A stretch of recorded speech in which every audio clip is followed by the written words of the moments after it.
Hello, my dear students. How are you all?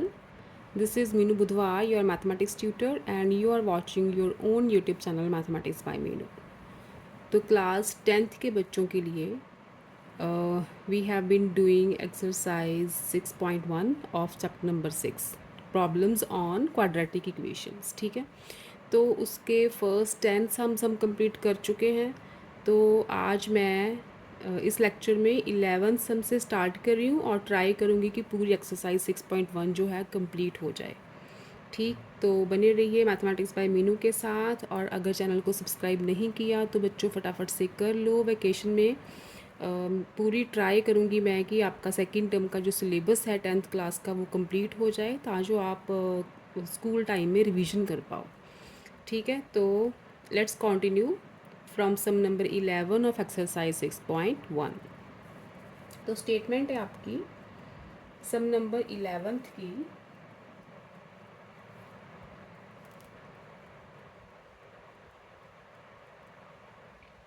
The hypotenuse of a right angle triangle is 6 meter more than twice the shortest side. Okay. Say this is a right angle triangle ABC. ABC right angled at B. ठीक है, तो बोला है hypotenuse of right angle triangle is 6 meter more than the twice of the shortest side. If the third side is 2 meter less than the hypotenuse, find the sides of a triangle. Suppose करो shortest side है अपनी, इस side को थोड़ा लंबा ले लेते हैं.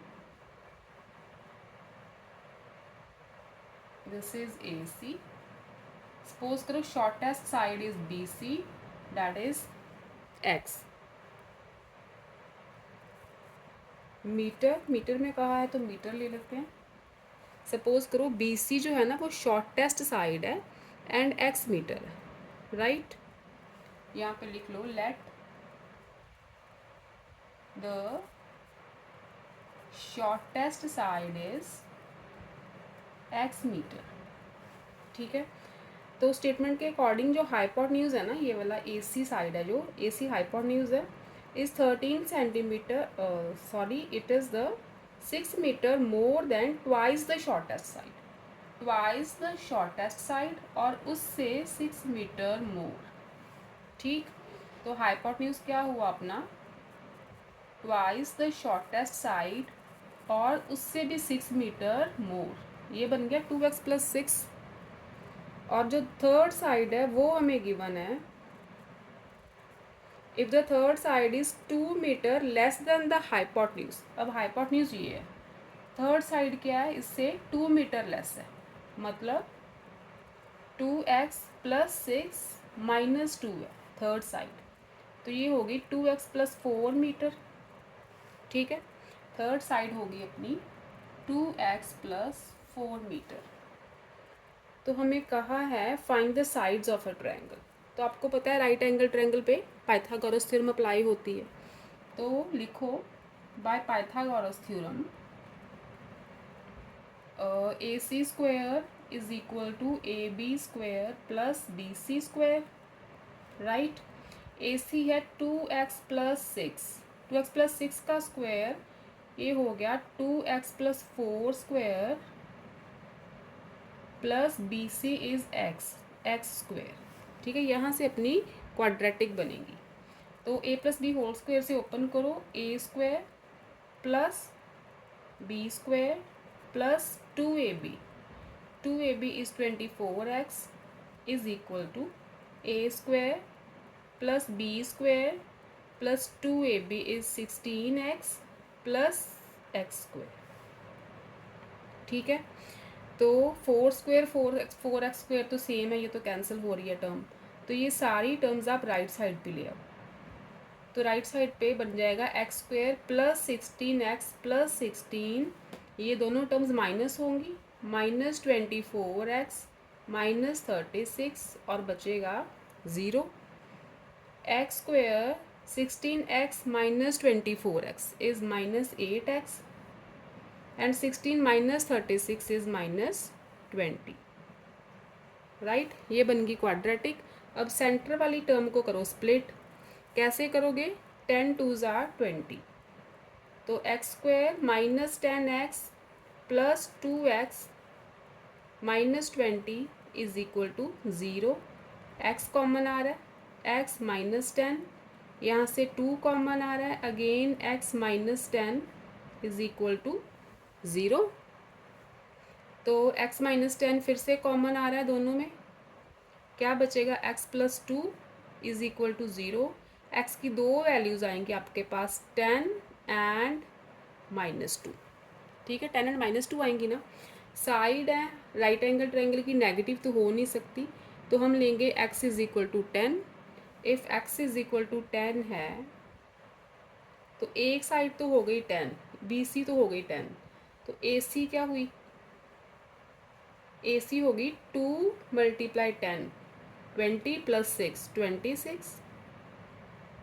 यहाँ पे लिखो साइड्स आर, यहाँ पता तो चल गया कि x इज इक्वल टू 10 है, तो साइड्स आ गई आपकी 10 26, और इसमें पुट करो x की वैल्यू 10, 10 2 ज़ार 20 प्लस 4 24, और इनके साथ आएंगे मीटर्स। ठीक है, ये आ गई आपकी ट्रायंगल की साइड्स। नेक्स्ट है आपका 12th सम। 12th की स्टेटमेंट है the perimeter of a rectangular plot is 180 metre. Rectangular plot है और उसका पेरीमीटर गिवन है आपको 180। So this is rectangular plot and perimeter is given 180 meter. To write the value of the breadth in terms of x, use the value of length, breadth and the area. To write an equation in x, solve the equations to calculate the length and breadth of the plot. Perimeter of rectangular plot is 180 meter and its area is 1800 meter square. Area क्या दिया है? 1800 metre square. ठीक है, और दिया the take the length of the plot as x metre. Length को लेंगे x। Use the perimeter of 180 metre to write the value of the breadth. तो ये देखो, ये x है तो ये भी x होगा। ऑपोजिट साइड ऑफ रेक्टेंगल क्या होती है? इक्वल होती है। ठीक है, तो सपोज करो जो ब्रेथ है वो y है। सपोज करो ब्रेथ y है, यहाँ पे लिखो late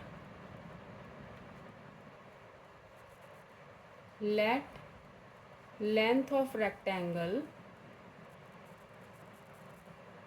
is equal to x meter and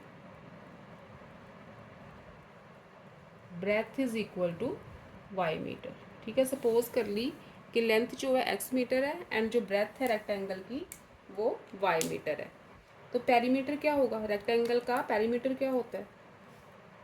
सारी साइड्स को ऐड करोगे वही पेरीमीटर बनेगा ना। तो ये बन गया 2x, x plus x 2x, x y plus y 2y।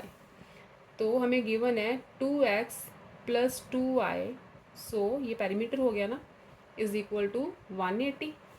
ठीक है, यहाँ से 2 कॉमन निकल जाएगा, x plus y is equal to 180।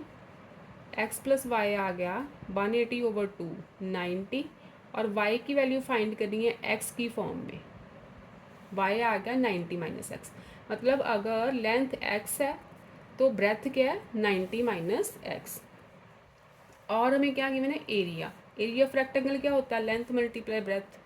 तो यहाँ पे लेंथ x है और ब्रेथ है अपनी 90 माइनस एक्स, क्योंकि y की वैल्यू 90 माइनस एक्स आ गई ना। Also x into 90 minus x is equal to 1800। ठीक है, एरिया क्या होता है? Length multiply breath. एरिया का होगा x मल्टीप्लाई वाई। ठीक है, y की प्लेस पे मैंने ये वैल्यू डाल दी y की, तो एरिया बन गया x multiply 90 minus x is equal to 1800 हमें गिवन है।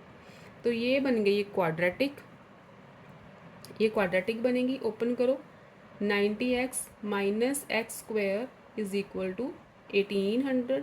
ये सारी टर्म्स जो लेफ्ट साइड वाली हैं वो राइट पे ले जाओ। तो we will get x square minus 90x plus 1800 is equal to 0। ठीक है, ये बन गई क्वाड्रेटिक। सेंटर वाली टर्म को स्प्लिट करेंगे, तो स्प्लिट कैसे करेंगे, एक्स स्क्वायर ये लिखो -60 -30। ठीक है, तो -90 आएगा, मल्टीप्लाई करोगे तो पॉजिटिव 1800 आ जाएगा। ये हो गया। x कॉमन आ रहा है, x -60, नेक्स्ट टर्म में से -30 कॉमन निकालो, x -60 is equal to 0। x -60 x -30, तो x -60 एंड x -30 ये फैक्टर्स आ गए, राइट। x की दो वैल्यूज़ आई हैं 60 एंड 30। ठीक है, x की दो वैल्यूज़ आई हैं 60 एंड 30। अब देखो x क्या है, लेंथ है। अगर लेंथ x है,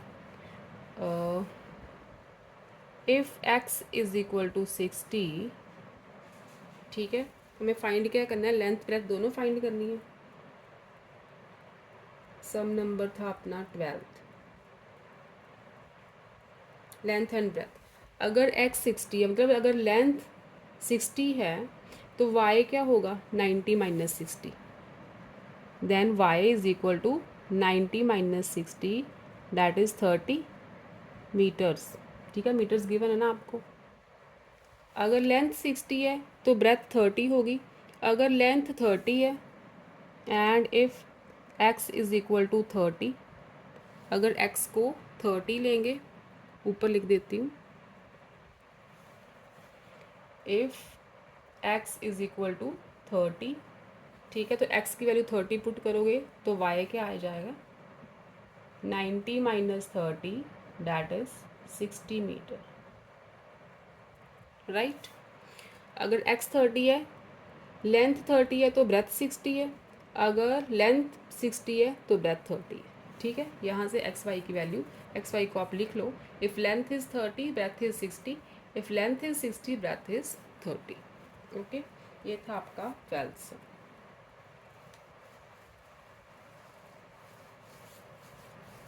नेक्स्ट करते हैं 13।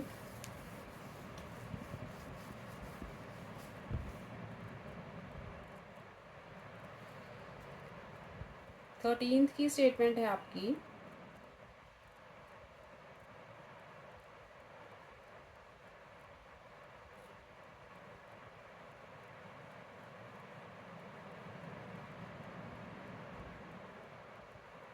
इन a certain positive fraction the denominator is greater than the numerator by 3। एक फ्रैक्शन गिवन है आपको,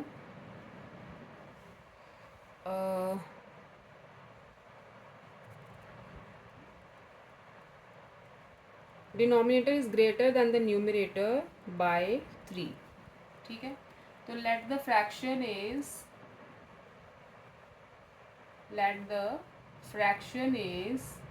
x ओवर x प्लस 3। ठीक है, यही हुआ ना। उन्होंने क्या बोला, जो डिनोमिनेटर है वो न्यूमरेटर से 3 ग्रेटर है, तो डिनोमिनेटर 3 ग्रेटर ले लिया न्यूमरेटर से, फ्रैक्शन ले लिया हमने x over x plus 3। If one is subtracted from both the numerator and denominator, ठीक है, अगर न्यूमरेटर से माइनस करो 1 एंड डिनोमिनेटर से भी माइनस करो 1, तो क्या होता है, the fraction is decreased bye 1/14। तो ये जो फ्रैक्शन था ना, ये जो फ्रैक्शन था ये डिक्रीज हो जाता है बाय 1/14, मतलब इसमें से 1/14 माइनस कर दो, ये बनेगा आपका। ये फ्रैक्शन था, अगर हम न्यूमिनेटर में से 1 माइनस कर रहे हैं और डिनोमिनेटर से भी 1 माइनस कर दें, तो अपना जो फ्रैक्शन है, ये ओरिजिनल फ्रैक्शन, वो 1/14 लेस हो जाता है। तो ये बन गई इक्वेशन। इसे आप क्वाड्रेटिक की फॉर्म में चेंज करो, ये हो गया x minus 1 over x plus 2 is equal to, LCM लोगे 14 into x plus 3, 14 multiply x 14x minus x plus 3, ठीक है।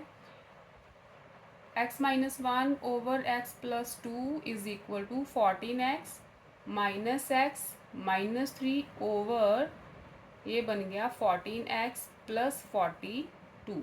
ठीक है, ब्रैकेट ओपन की है मैंने। तो x minus one over x plus two is equal to 14x minus x is 13x minus three over 14x plus 42। ठीक है, ये बन गया। अब करो क्रॉस मल्टीप्लाई। 14x को x माइनस वन के साथ मल्टीप्लाई कर दो इस टर्म को, 14x प्लस 42 को, और equal to x plus two multiply हो जाएगा 13x माइनस थ्री से। ठीक है, क्रॉस मल्टीप्लाई किया है तो ये बन गई टर्म 14x स्क्वायर। पहले तो x पूरी टर्म के साथ मल्टीप्लाई होगा, plus 42x minus 14x minus 42।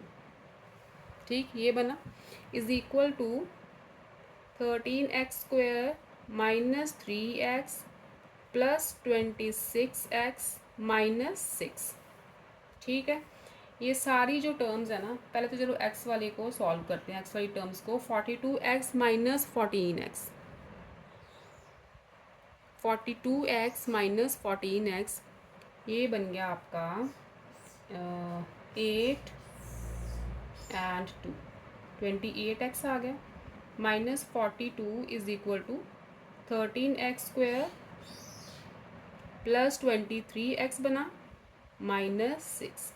ये सारी राइट वाली टर्म्स को लेफ्ट पे ले आओ तो क्या होगा 14x square plus 28x minus 42 is equal to, minus करेंगे सारी टर्म्स को लेफ्ट पे लेके आएंगे ना, minus 13x square minus 23x plus 6 is equal to 0। ठीक है, ये टर्म बन गई 14x square minus 13x square, ये बना x स्क्वायर रहा plus 28x minus 23x is 5x minus 42 plus 6 is minus 36। Right, ये बन गई क्वाड्रेटिक। अब सेंटर वाली टर्म को स्प्लिट करो, 9 4 जार 36, तो ये आ गया x square plus 9x minus 4x minus 36 is equal to 0। ठीक है, x कॉमन लेंगे, x प्लस 9 माइनस 4 कॉमन लेंगे, x plus 9 is equal to 0। ये टर्म बन गई। x प्लस 9 फिर से कॉमन आ रहा है तो x प्लस 9 लो कॉमन, क्या बचेगा x minus 4 is equal to 0। यहाँ से x की टू वैल्यूज़ आएंगी माइनस 9 एंड 4। ठीक, तो हम माइनस 9 नहीं लेंगे, सम नंबर 13 है, इन्हें सर्टेन पॉजिटिव फ्रैक्शन बोला है तो माइनस 9 नहीं लेंगे, x इज इक्वल टू 4 ही लेंगे। तो अपना फ्रैक्शन क्या आ गया फिर, so the fraction is x4 है ओवर 4 प्लस 3 7। ठीक है, फ्रैक्शन आ गया 4 ओवर 7। ये था आपका 13 सम। नेक्स्ट करते हैं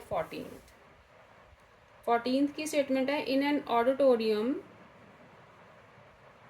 seats are arranged in rows and columns. एक ऑडिटोरियम है, उसमें सीट्स अरेंज करी है इन रोज एंड कॉलम में।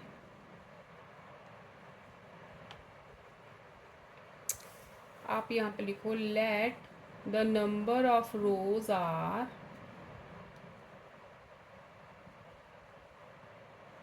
Is equal to x. ठीक है, क्योंकि हमें क्या करना है, number of seats in each row, total number of seats, number of rows find करनी है फर्स्ट में। तो नंबर ऑफ रोज को हम सपोज कर लेंगे number of rows was equal to the number of seats in each row. क्या बोला है, number of rows equal to number of seats, number of seats in each row, दोनों इक्वल हैं तो ये भी x ही होगा। ठीक है, क्या लिखी है स्टेटमेंट देखो, लिखा है in an auditorium seats are arrange in rows and columns, number of rows was equal to the number of seats in each row. जितनी नंबर ऑफ रोज हैं उतनी ही सीट्स हैं एक रो में, तो दोनों एक्स एक्स हो गए। अब टोटल सीट्स क्या हुई फिर, टोटल सीट्स कितनी हुई ऑडिटोरियम में, अगर नंबर ऑफ रोज एक्स है, सपोज करो 10 रोज हैं, ठीक है, ऐसे 10 रोज हैं, चलो 4 ले लेते हैं, थोड़ी डायग्राम बनानी आसान हो जाएगी। 4 रोज हैं अपनी, और उन्होंने बोला नंबर ऑफ सीट्स भी, हर एक रो में जो नंबर ऑफ सीट्स बनी है ना वो भी 4 ही हैं। ये 4 रो हो गई, और नंबर ऑफ सीट्स कितनी हो गई, हर एक रो में 1 2 3 एंड 4, ठीक है, 4 सीट्स हो गई, एक रो में 4 सीट्स हो गई, ठीक है। नंबर ऑफ रोज कितनी है, 3 बनी है तो 4, ये होगी 4 रोज, और हर एक रो में 4 सीट्स हैं, तो टोटल सीट क्या होंगी, टोटल सीट्स हैं 16। 16 मतलब जितनी रोज हैं और जितनी ये सीट्स हैं उनको मल्टीप्लाई कर दो, ठीक है, 4 × 4। तो ऐसे ही नंबर ऑफ टोटल सीट्स क्या आएंगी, number of rows multiply number of seats in each row, तो ये आ गई एक्स स्क्वायर, ठीक है, टोटल सीट्स एक्स स्क्वायर ही हुई ना फिर। तो नेक्स्ट आपको दिया है when the number of rows was doubled, if number of rows was doubled, अगर number of rows in second case लिखो, अगर नंबर ऑफ रोज हो जाए डबल तो 2x हो गई, ठीक है,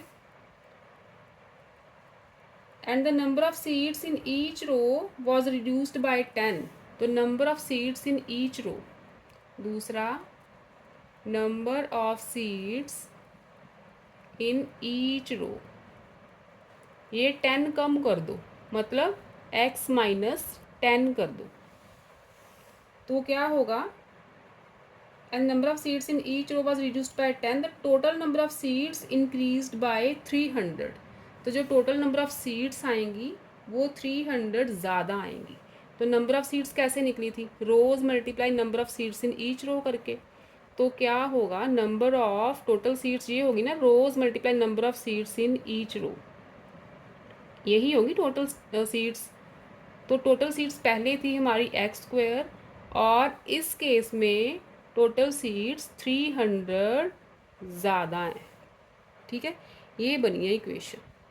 तो यहाँ से अपनी क्वाड्रेटिक फॉर्म होगी। फिर देखो नंबर ऑफ रोज अगर पहले x थी तो उस केस में नंबर ऑफ सीट्स भी उतनी थी जितनी नंबर ऑफ रोज थी, number of seats in each row, एक रो में उतनी सीट्स थी जितनी नंबर ऑफ रोज थी, तो टोटल सीट्स हो गई number of rows multiply number of seats in each row. अगर एक लाइन में 10 चेयर्स लगी हैं तो 10 लाइन्स में कितनी चेयर्स होंगी, 10 × 10 100 चेयर्स होंगी ना, तो वैसे ही टोटल सीट्स हो गई x × x square. Second case में बोला है रोज हो गई हैं double, and number of seats in each row 10 कम हो गई हैं, ठीक है, तो टोटल नंबर ऑफ सीट्स जो हैं वो क्या है, 300 बढ़ गई हैं, इंक्रीज हो गई। तो ये बन गई आपकी इक्वेशन, क्योंकि नंबर ऑफ सीट्स तो number of rows and number of seats in each row को मल्टीप्लाई करके आएगी ना टोटल सीट्स, तो टोटल सीट्स सेकंड केस में इंक्रीज हो गई हैं by 300 from the first case. तो ये बन गई इक्वेशन। इससे खोलो 2x² - 20x is equal to x² plus 300, ठीक है, ये आ गया। राइट वाली टर्म्स को लेफ्ट पे लेके आते हैं, -x² - 300 इज इक्वल टू 0, तो ये आ जाएगा 2x² - x² बचा, -20x - 300 is equal to 0। Factors बनाओ 20 के, 30 10s are 300 होता है, तो x² - 30x plus 10x - 300 is equal to 0 आ जाएगा। x कॉमन निकालो, x - 30 प्लस 10 कॉमन निकालोगे, x - 30 is equal to 0। x - 30 again common आ रहा है, और बचा क्या, x plus 10 is equal to 0। यही बचा ना। यहाँ से x की 2 वैल्यूज़ आएंगी, x is equal to 30 and x is equal to -10। तो x आ गया 30 एंड -10। x क्या था, नंबर ऑफ़ रोज़ थी। नंबर ऑफ़ रोज़ नेगेटिव तो हो नहीं सकती, तो इसका मतलब नंबर ऑफ़ रोज़ कितनी आ गई, 30। ये फर्स्ट आंसर आ गया आपका नंबर ऑफ़ रोज़ का। फर्स्ट पार्ट में नंबर ऑफ़ रोज़ फाइंड करनी थी ना ओरिजिनल अरेंजमेंट में। ओरिजिनल अरेंजमेंट तो यही था पहले वाला, तो नंबर ऑफ़ रोज़ आ गई 30। सेकंड है number of seats in the auditorium after rearrangement. After rearrangement के बाद नंबर ऑफ़ सीट्स क्या आई थी, ये x² + 300। After rearrangement total number of seats आई थी x² + 300। तो सेकंड केस में नंबर ऑफ़ सीट्स थी x² + 300। तो सेकंड पार्ट में लिखो number of seats equal to x² + 300। तो x की वैल्यू आ गई है 30, 30 का स्क्वायर हो गया 900 + 300, टोटल सीट्स आ गई 1200। ठीक है, ये था आपका सम नंबर 14। नेक्स्ट देखो 15।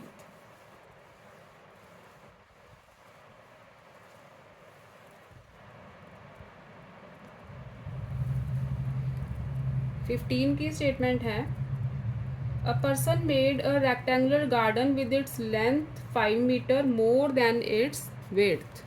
ठीक है, एक पर्सन ने रेक्टेंगुलर गार्डन बनाया है। ये है rectangular garden, length 5 metre more than its width. अगर विड्थ x है तो लेंथ कितनी है, 5 मीटर मोर, मतलब x + 5। ठीक है, let width of garden is equal to x है, यूनिट्स आपको मीटर्स दिए हैं, तो फिर लेंथ क्या हो गई, x + 5 metre, right. The next year he increased the length by 3 meter and decreased the width by 2 meter। अच्छा, पहले एरिया फाइंड कर ले। फर्स्ट केस में एरिया क्या होगा, लेंथ मल्टीप्लाई ब्रेथ। तो ये आ गया x into x plus 5, x² + 5x metre square. ठीक है, ये आ गया फर्स्ट केस में एरिया रेक्टेंगुलर गार्डन का। नेक्स्ट ईयर अगले साल उसने क्या किया है, he increase the length by 3 metre. Next year, ये है नेक्स्ट ईयर का केस। तो लेंथ को क्या किया है, इंक्रीज्ड बाय 3 मीटर, लेंथ को 3 मीटर इंक्रीज कर दिया। तो लेंथ कितनी हो गई, x + 5 + 3, ये हो गई x + 8। ठीक है, नेक्स्ट ईयर में लेंथ हो गई x + 8 and the width decreased bye 2। तो विड्थ को उसने क्या किया, 2 मीटर डिक्रीज कर दिया। पहले x थी तो अब x - 2 मीटर्स हो गई ना। ठीक है, तो इसका एरिया निकालो। If the area of the second garden was 119, इस गार्डन का एरिया, एरिया क्या हो गया, लेंथ मल्टीप्लाई विड्थ, ये हमें गिवन है 119। ठीक है, सेकेंड गार्डन का एरिया गिवन है 119। Was the second garden larger और स्मॉलर। तो कैसे फाइंड होगा, एरियाज निकालो दोनों के। पहले तो एक्स की वैल्यू निकालोगे, फिर दोनों के एरियाज फाइंड करोगे, और फिर देखोगे कि फर्स्ट केस में एरिया ग्रेटर है या सेकंड केस में। ठीक है, यही हमने कंपेयर करना है। तो पहले इसे खोलते हैं, ये आ जाएगा x² - 2x + 8x - 16 is equal to 119। x² + 6x - 16, ये लेफ्ट पे आएगा तो माइनस हो जाएगा। x² + 6x, ये बन गया -135 is equal to 0। Central term को स्प्लिट करो तो फैक्टर्स बनाएंगे हम 15x - 9x, क्योंकि 15 9 135 होता है ना, इज इक्वल टू 0। तो x कॉमन निकला x प्लस 15 माइनस 9 कॉमन निकला x plus 15 is equal to 0। x plus 15 again common आ रहा है, तो बचा x minus 9 is equal to 0। x की दो वैल्यूज़ आएंगी, -15 एंड 9। ठीक है, अब लेंथ ब्रेथ है, माइनस में तो हो नहीं सकती, तो x is equal to 9। x की वैल्यू आ गई है 9। तो पहले तो area of first case, first garden के लिए एरिया क्या होगा, x square plus 5x, x is 9, 9 square is 81 plus 5x, 5 multiply 9, ये हो गया 81 प्लस 45 डैट इज 6 एंड 126। ये फर्स्ट गार्डन का। सेकंड गार्डन का एरिया क्या था, सेकंड गार्डन का एरिया दिया ही था। सेकंड गार्डन का एरिया तो हमें गिवन था 119। तो पूछा है कि सेकंड गार्डन का जो एरिया है वो क्या लार्जर है या स्मॉलर है, तो हम क्या बोलेंगे, सेकंड गार्डन का एरिया स्मॉलर है बाय, कितना स्मॉलर है, 126 माइनस 119, 7 मीटर स्क्वेयर। ठीक है, the area of second garden is smaller by 7 metre square, क्योंकि सेकंड गार्डन का 119 था, फर्स्ट गार्डन का है 126। ये था 15th सम। नेक्स्ट देखो 16th की स्टेटमेंट है, by increasing the speed of a car by 10 kilometre per hour, the time of the journey for a distance of 72 kilometer reduced by 36 minutes. Find the original speed of the car. Let the original speed is equal to x kilometre per hour. ठीक है, suppose कर लो original speed car की कितनी है, x kilometre per hour. By increasing the speed of the car by 10 kilometre. अच्छा, distance है 72 kilometre, तो suppose करो फर्स्ट केस में टाइम लेती है t, जो कार है फर्स्ट केस में टाइम t लेती है जर्नी को पूरा करने के लिए, and time is equal to t hours. तो स्पीड क्या होती है, डिस्टेंस ओवर टाइम, ये पता है ना हमें, speed is equal to distance over time. तो स्पीड हमने ले ली x, डिस्टेंस हमें गिवन है 72, टाइम हमने t ली है। ठीक है, तो यहाँ से x की वैल्यू आ गई 72 ओवर t, तो t क्या आ गया, t is equal to 72 over x। ठीक है, t की वैल्यू क्या आ गई, 72 ओवर x। सेकंड केस में बोला है increasing the speed of a car by 10 kilometre per hour. ठीक है, सेकंड केस में स्पीड की है 10 किलोमीटर इंक्रीज, तो स्पीड कितनी हुई फिर, x प्लस 10। ठीक है, स्पीड हो गई x प्लस 10, डिस्टेंस तो सेम ही है, डिस्टेंस तो सेम कवर करना है। Time of the journey for a distance 72 kilometre reduced by 36 minutes, तो टाइम क्या हुआ है, 36 मिनट्स जो है डिक्रीज हो गया, टाइम 36 मिनट्स कम लगा है। ठीक है, इस जर्नी के लिए तो टाइम देखो 36 मिनट्स है ना, तो 36 मिनट्स को पहले बनाओ आवर्स में, तो ये हो जाएंगे 36 ओवर 60 आवर्स, क्योंकि हमें पहले टाइम जो पहला है ये टाइम का यूनिट्स हमने आवर्स लिए हैं, क्योंकि स्पीड के यूनिट भी किलोमीटर पर आवर है ना, तो हमें इस मिनट्स को भी आवर्स में ही कन्वर्ट करना है। तो 12 के टेबल से कटिंग होगी, 3/5 आवर्स आ गया टाइम। तो सेकंड केस में टाइम आ गया 3/5 आवर्स। अब देखो टाइम आ गया आपका 3/5 hours. Again speed is equal to distance over time. ठीक है, स्पीड क्या है, डिस्टेंस ओवर टाइम। तो स्पीड अगर है x प्लस 10, तो डिस्टेंस तो सेम ही है, 72 किलोमीटर ही कवर करना है, तो टाइम क्या बोला है ना, रिड्यूस हो जाता है 36 मिनट, मतलब टाइम पहले से 3/5 आवर कम लग रहा है।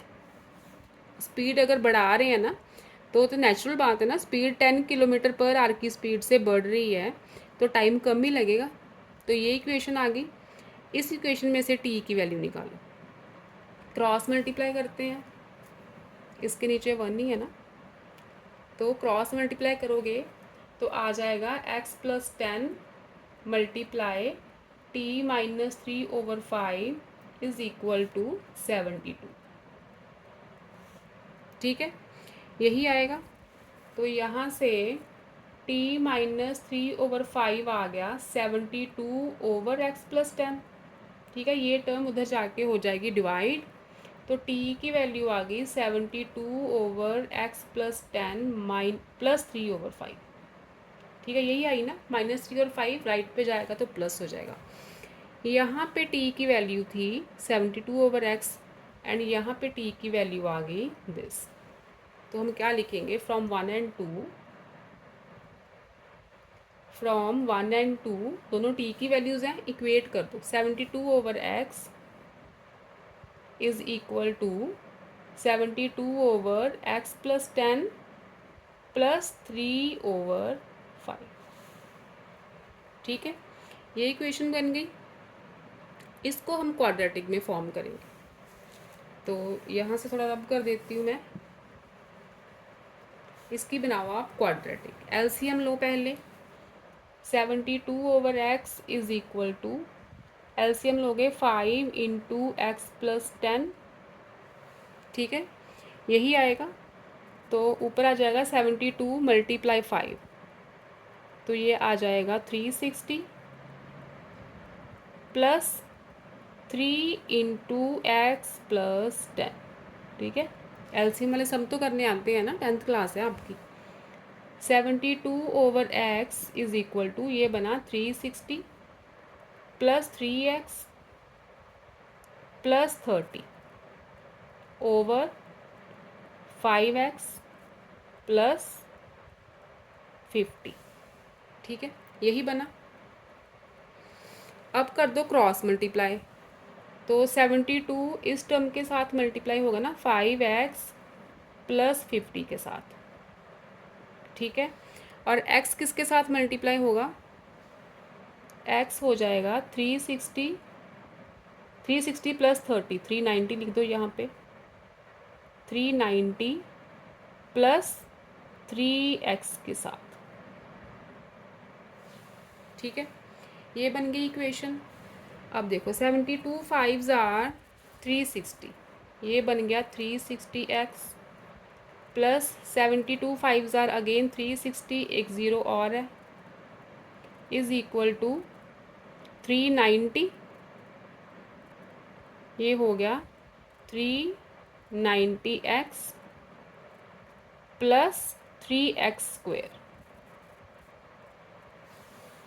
राइट, अब देखो ये सारी टर्म्स को हम ले जाते हैं राइट पे, तो बनेगा 3x² प्लस 390x, ये टर्म उधर आके माइनस होगी ना, तो 390x माइनस 360x, 30x बच गया, और ये भी टर्म माइनस ही होगी उधर जाके, 3600 इज इक्वल टू 0। 3 कॉमन आ रहा है, तो इक्वेशन बन गई x² plus 10x minus 1200 is equal to 0। ठीक है, ये बन गई आपकी क्वाड्रेटिक। और इसके बना दो फैक्टर्स। फैक्टर्स क्या बनेंगे, सेंट्रल आइटम को स्प्लिट करते हैं 40 एंड 30 में। 40x minus 30x minus 1200 is equal to 0। x common, x plus 40 minus 30 common, x plus 40 is equal to 0। ठीक है, तो यहाँ से आ गया x plus 40 again common and x minus 30 is equal to 0। x की दो वैल्यूज़ आएंगी ना, x is equal to -40 and +30। तो माइनस तो हम ले नहीं सकते, क्योंकि ओरिजिनल स्पीड है आपकी, स्पीड को नेगेटिव में तो नहीं लेंगे, स्पीड हो गई आपकी 30 किलोमीटर पर आवर।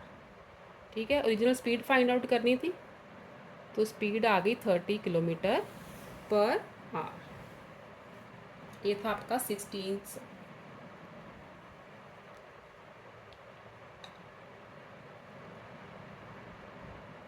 नेक्स्ट करते हैं 17th।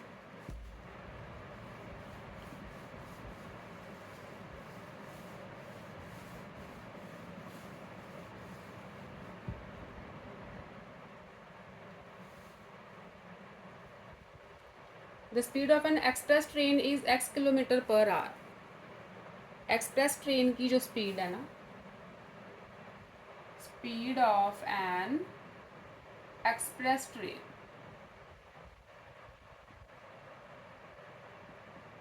कितनी है? 10 kilometre per our. The time of the journey for a distance of 72 kilometre. Distance कितना है? 72 kilometre. Sorry the speed of N express journey is x kilometre per our भी है, मैं 16th पढ़ी जा रही हूँ। x kilometre per our.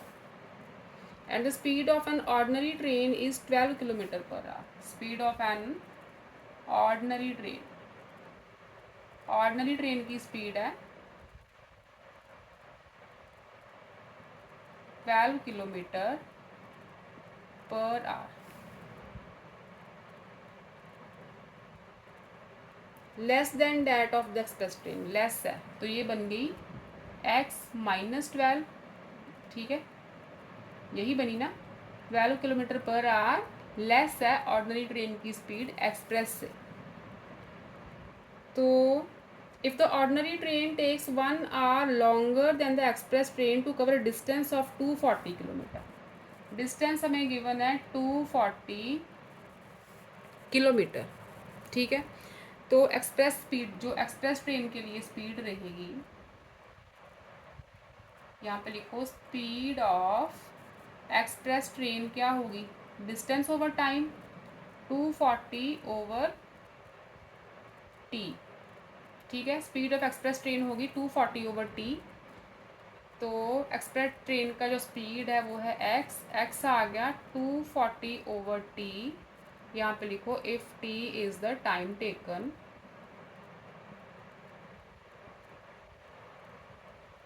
Right. x is equal to 240 over T, T की वैल्यू आ गई 240 ओवर x।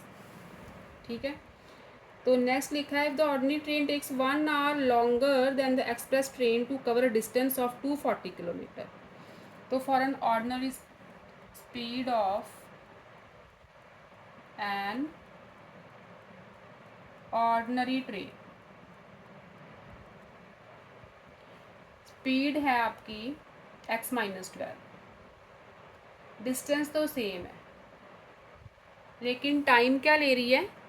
1 आवर ज़्यादा, तो टाइम आएगा t+1। ठीक है, अच्छा यहाँ से t की वैल्यू निकालो। ये आ गया t+1 is equal to 240 over x-12।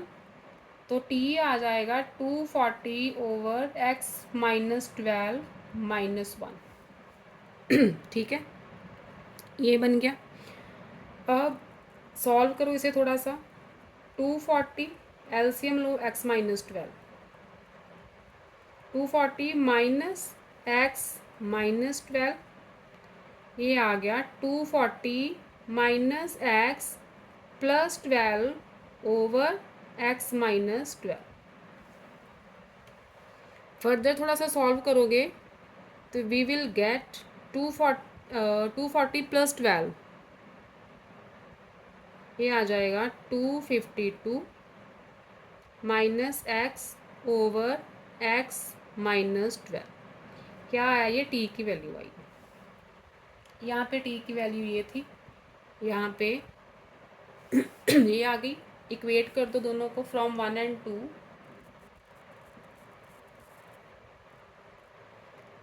240 over x is equal to 252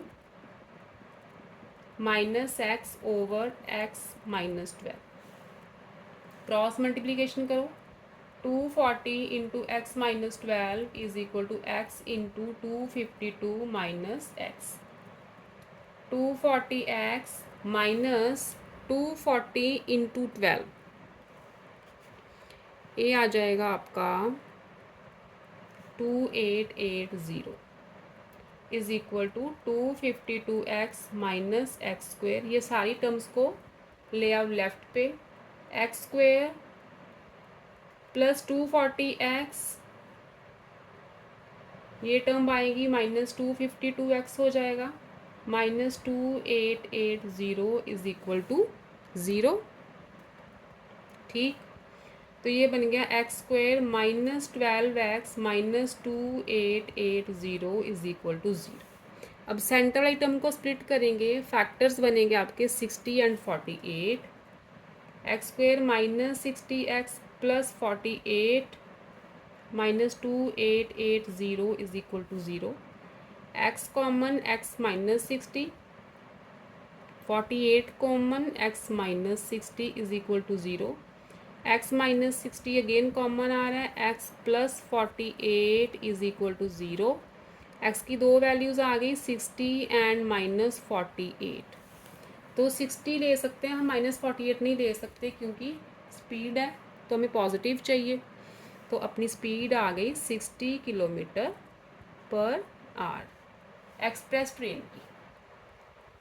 right, ये था आपका 17 सम।